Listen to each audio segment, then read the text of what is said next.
जम्मू के अखनूर में सुरक्षा बलों का ऑपरेशन जारी है। सर्च और कॉम्बिंग ऑपरेशन में सेना ने पहली बार टैंक उतार दिए।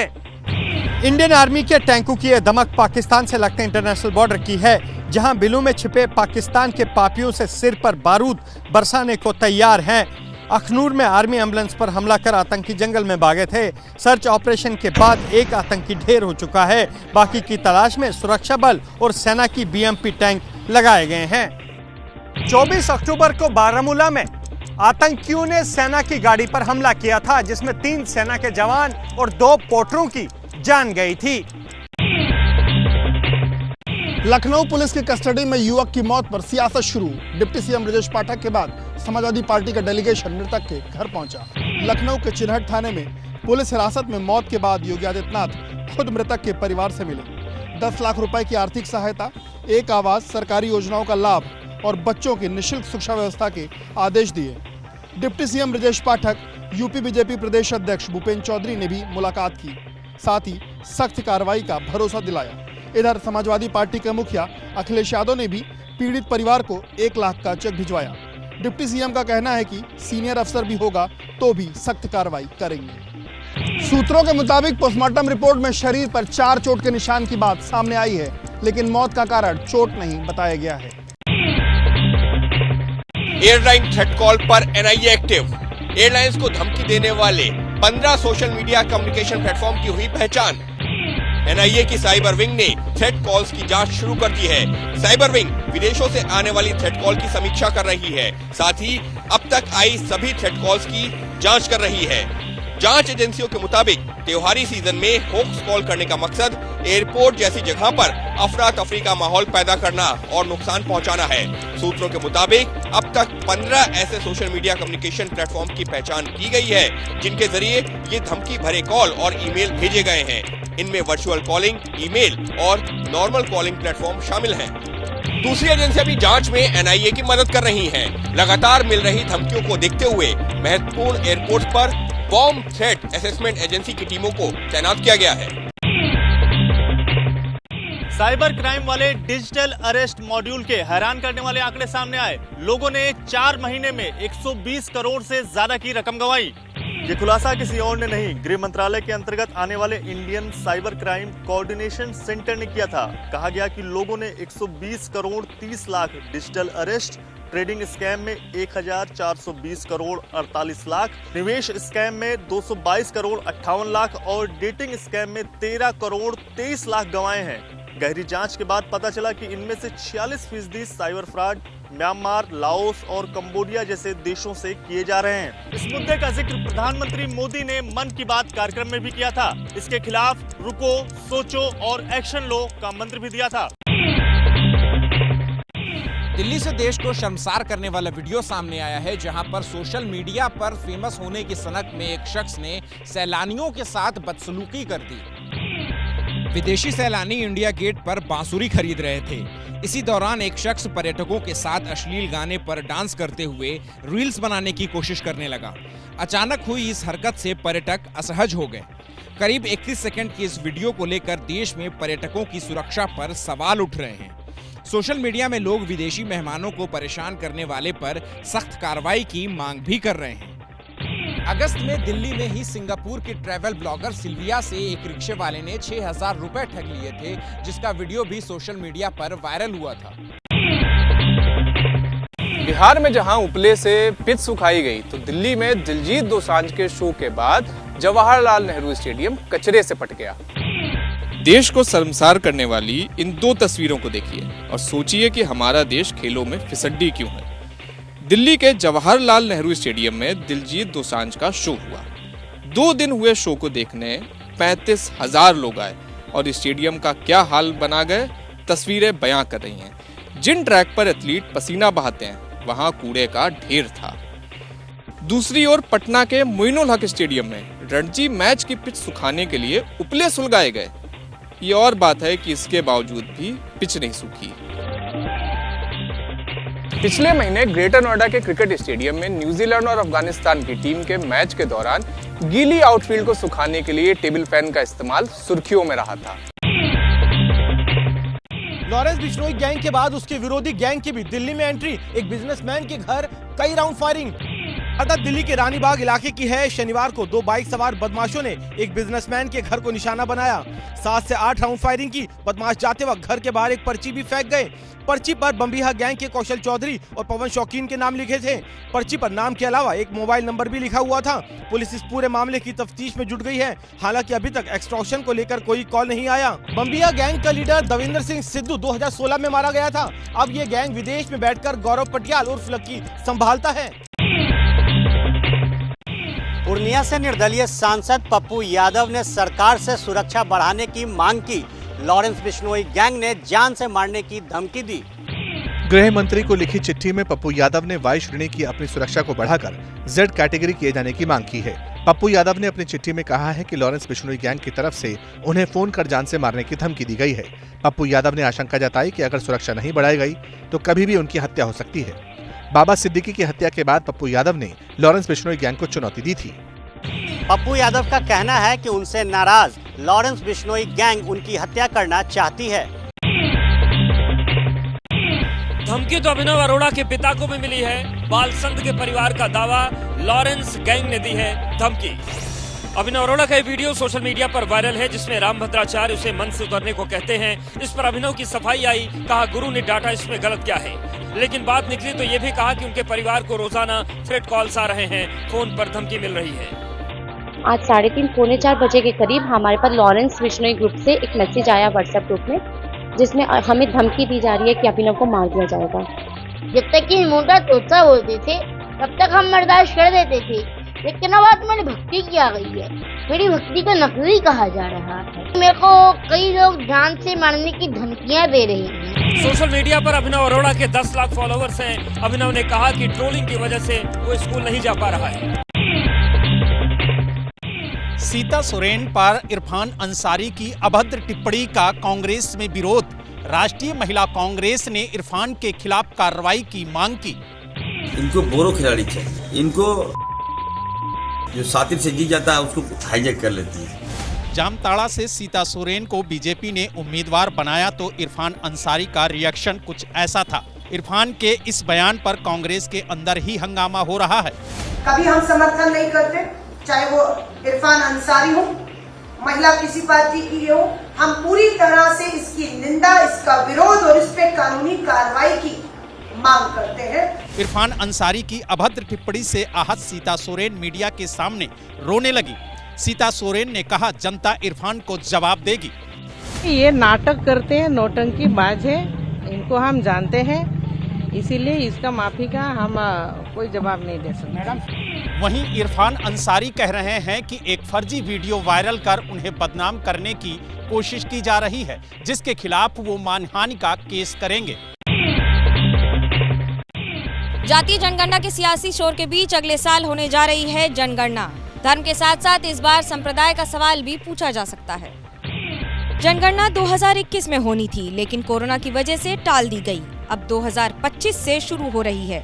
2026 में आंकड़े प्रकाशित होंगे। इसके बाद लोकसभा सीटों का परिसीमन होगा। परिसीमन की प्रक्रिया 2028 तक पूरी होने की संभावना है। कांग्रेस ने पूछा, क्या जातीय जनगणना भी करेंगे?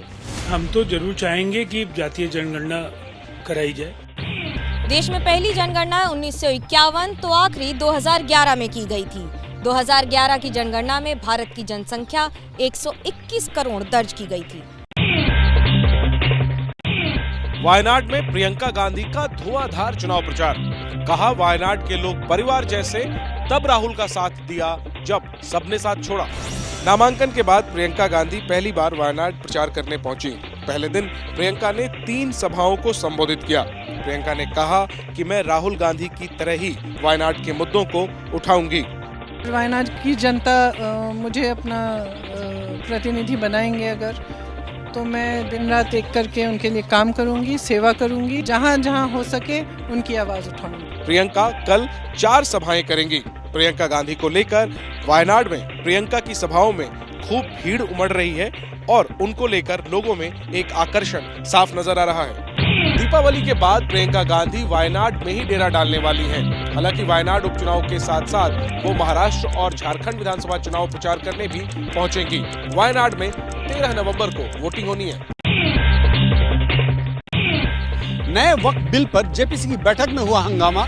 दिल्ली वक्फ बोर्ड की प्रस्तुति का विपक्षी सदस्यों ने किया विरोध।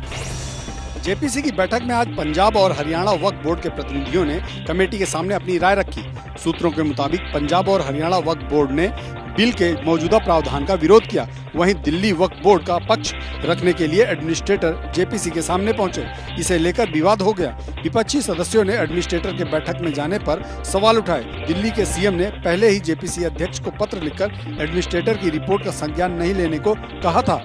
कल भी जेपीसी की बैठक होगी। कल की बैठक में अल्पसंख्यक कार्य मंत्रालय के प्रतिनिधि अपना पक्ष रखेंगे। दिल्ली में केजरीवाल सरकार के खिलाफ सड़क पर उतरेगी कांग्रेस।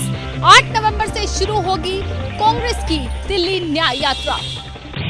केजरीवाल सरकार को एक्सपोज करते वीडियो दिखाने के बाद कांग्रेस नेताओं ने दिल्ली में न्याय यात्रा शुरू करने का ऐलान किया। कांग्रेस की न्याय यात्रा 8 नवंबर से 4 दिसंबर तक होगी। यात्रा 4 चरण में होगी। एक चरण में 1 हफ्ते चलेगी ये यात्रा। एक चरण में 16 विधानसभा क्षेत्रों में जाएगी यात्रा। यात्रा के जरिए कांग्रेस दिल्ली में अपना जनाधार फिर पाने की कोशिश में जुटी है।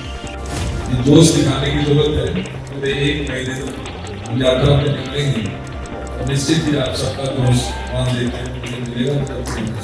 कांग्रेस नेताओं का कहना है कि 11 साल में आम आदमी पार्टी की सरकार हर मोर्चे पर नाकाम हुई है और कांग्रेस न्याय यात्रा में इसी नाकामी को एक्सपोज किया जाएगा।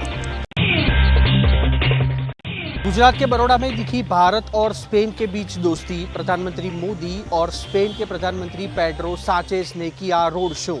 दोनों देश के बीच कई मामलों पर हुए दस्तखत। स्पेन के प्रधानमंत्री पेड्रो साचेस भारत के दौरे पर है।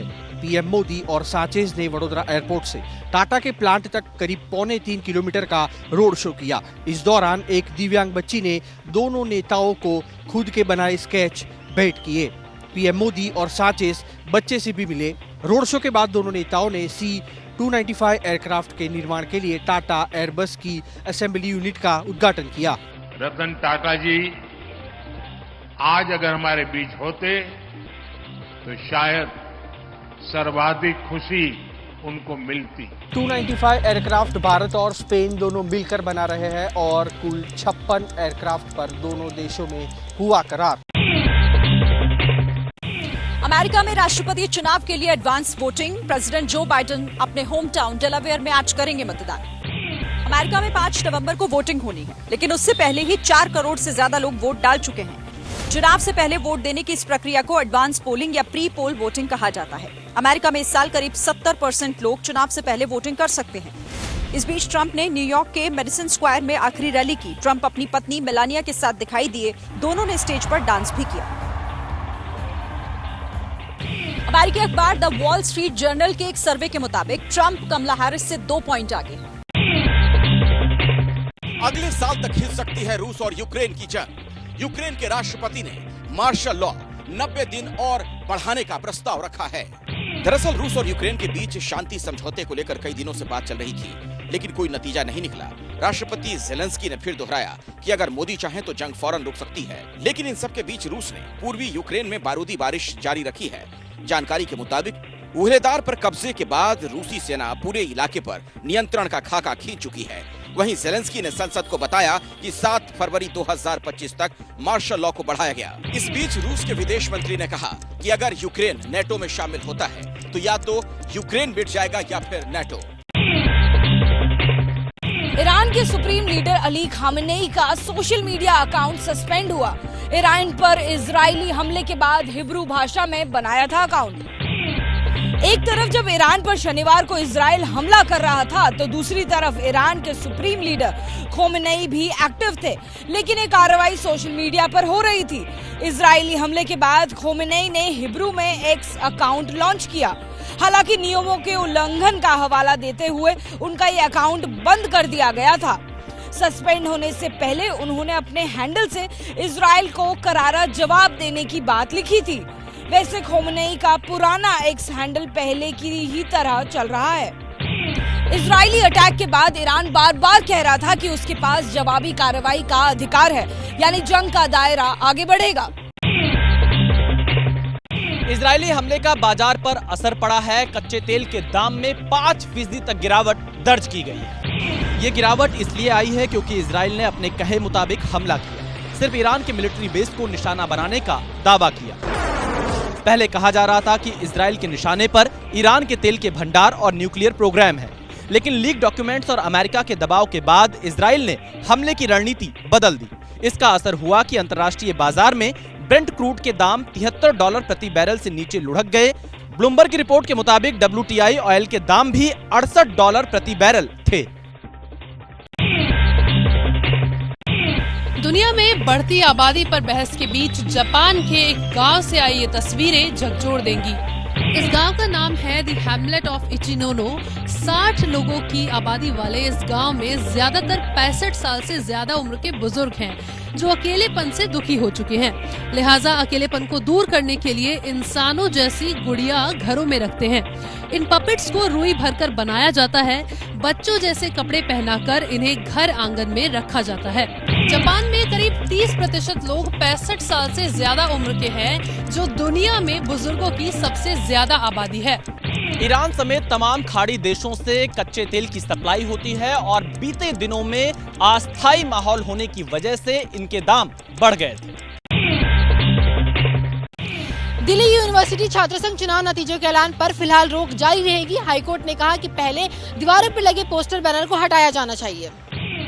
हाईकोर्ट ने अध्यक्ष पद के उम्मीदवारों से कहा, पूरी यूनिवर्सिटी को गंदा कर दिया गया, पहले इसे पूरी तरह साफ करिए। कैंपस लॉ सेंटर को दोबारा पेंट करिए, वहां पर अब भी गंदगी है, दीवार पर गोंद चिपकी हुई है।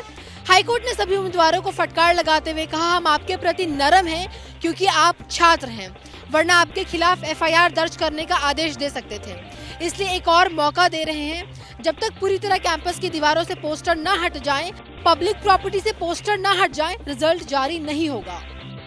हाईकोर्ट ने पूछा, पूरे कैंपस को साफ होने में कितना वक्त लगेगा। अब मामले की अगली सुनवाई 11 नवंबर को होगी। दीपोत्सव 2024 के लिए तैयार हो गई अयोध्या नगरी। मंगलवार को गिनीज वर्ल्ड रिकॉर्ड्स की टीम करेगी दीपों की गिनती। दीपोत्सव के लिए अयोध्या तैयार है। भगवान की नगरी रोशनी से नहा रही है। पिछले साल की तरह इस साल भी दीपावली के दिन अयोध्या में रिकॉर्ड बनाने की तैयारी हो रही है। सरयू तट पर 28 लाख दिए जलाए जाएंगे। इसके लिए सरयू तट को दियों से सजाया जा रहा है। गिनीज वर्ल्ड रिकॉर्ड्स की टीम मंगलवार यानी कल सरयू तट पर सजे दीपों की गिनती करेगी। 30,000 वॉलंटियर आज घाटों पर दियों को सजाने में जुटे रहे। आज सरयू घाट पर आरती में हजारों श्रद्धालु शामिल हुए। उपचुनाव में वोटिंग से पहले राजस्थान सरकार का बड़ा फैसला, गाय को आवारा कहने पर बैन। कांग्रेस बोली, सियासत कर रही है भजनलाल सरकार। राजस्थान में सरकारी आदेशों, दिशा निर्देशों या रिपोर्ट्स में अब गौवंश को आवारा कहना बैन होगा। राज्य सरकार ने आदेश दिया है कि अब गाय को निराश्रित या बेसहारा कहा जाएगा, आवारा नहीं। गौ माता के लिए अच्छे शब्दों का प्रयोग करें। बेसहारा लिखे या आवारा की जगह उसको निराश्रित लिखे। राजस्थान सरकार के इस आदेश पर कांग्रेस सवाल खड़ा कर रही है। किसी भी शब्द में ताकत नहीं, आप नाटक कर रही है बीजेपी। आप ये बोलिए ना कि गाय बेसहारा नहीं है, आवारा नहीं है, निराश्रित नहीं है, आश्रित है सरकार के ऊपर। हालांकि कांग्रेस के इन सवालों पर राजस्थान सरकार का कहना है कि गौ कल्याण के लिए 250 करोड़ रुपए का मुख्यमंत्री पशुधन विकास कोष बनाया जाएगा। छत्तीसगढ़ के खैरागढ़ में एक गौ सेवक ने अपना जन्मदिन अनोखे अंदाज में मनाया। करीब 200 गायों को 2000 किलो फल और सब्जियों की दावत दी गई। ये रंगोली फल और सब्जियों की है, जिसे गौ सेवक चमन डाकलिया द्वारा 9 घंटे में तैयार कराया गया। फिर गायों को लाया गया और फल, सब्जी, सलाद की दावत दी गई। मैं प्रतिदिन मनोहर गौशाला में सेवा देता हूँ और गौ सेवा करना मेरे को बहुत अच्छा लगता है, मेरे को शौक भी है। चमन अपने जन्मदिन के मौके पर गायों को गुड़ रोटी से लेकर ड्राई फ्रूट तक की दावत दे चुके हैं। कई साल से गौशाला चला रहे चमन गोबर और गौमूत्र की मेडिसिन वैल्यू पर भी रिसर्च तैयार कर रहे हैं। जैसे ही घड़ी का काटा दोपहर 2:30 पे आए, बबीता जी का दिल सास बहू साजिश के लिए मचल जाए। और ये है इनकी बहू, पूरे दिन ऑफिस की टेंशन हो जाए गॉन जब ये करें अपना फेवरेट शो फ्री टाइम पे ऑन। इनकी तरह आप भी देखें अपना फेवरेट शो अपने टाइम पर और डाउनलोड कीजिए एबीपी लाइव ऐप अपने स्मार्ट टीवी पर।